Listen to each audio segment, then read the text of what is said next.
AP MLC ఎన్నికల్లో తన విజయం తథ్యమని ఘంటాపథంగా చెబుతున్నారు కూటమి ఎమ్మెల్సీ అభ్యర్థి ఆలపాటి రాజా. 8 నెలలుగా ప్రజా అభివృద్ధిని, సంక్షేమాన్ని కోరి కూటమి ప్రభుత్వం పాలన సాగిస్తోంది అన్నారు. గత ప్రభుత్వంలా అరాచకం, విధ్వంసం చేసే ప్రభుత్వం కాదని ప్రజల్లో నమ్మకం ఉంది అన్నారు. తనకు సీఎం చంద్రబాబు, మంత్రి లోకేష్ ఓటేయడం గౌరవంగా భావిస్తున్నారని చెప్పారు ఆలపాటి.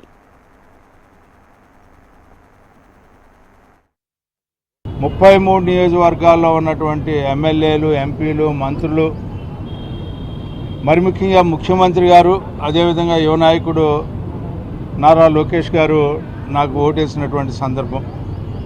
ఇప్పుడు వరకు నేను ఒక నియోజకవర్గానికి పరిమితయ్యో ఆ రకంగా ఓట్లు నాకు నియోజకవర్గ పరిధిలో పడితే ఈరోజు నాకు దక్కినటువంటి గౌరవం మరి ఎవరికి దక్కదని చెప్పి నేను అనుకుంటా ఉన్నా. అందుకనే ఈ రోజున వారు ఓటేసిన సరళి మనం గమనించినట్లయితే అప్పుడు వరకు జరిగినటువంటి పర్సంటేజ్ ఒక రకంగా అయితే వారు ఓటేయంగానే ప్రతి వాళ్ళు మనం కూడా ఓటర్లు ప్రభావితమైనటువంటి పరిస్థితి. 8 నెలల కాలం నుంచి ఈ కూటమి నాయకత్వం ఒక మంచి ప్రభుత్వంగా కొనసాగుతూ ఉంది.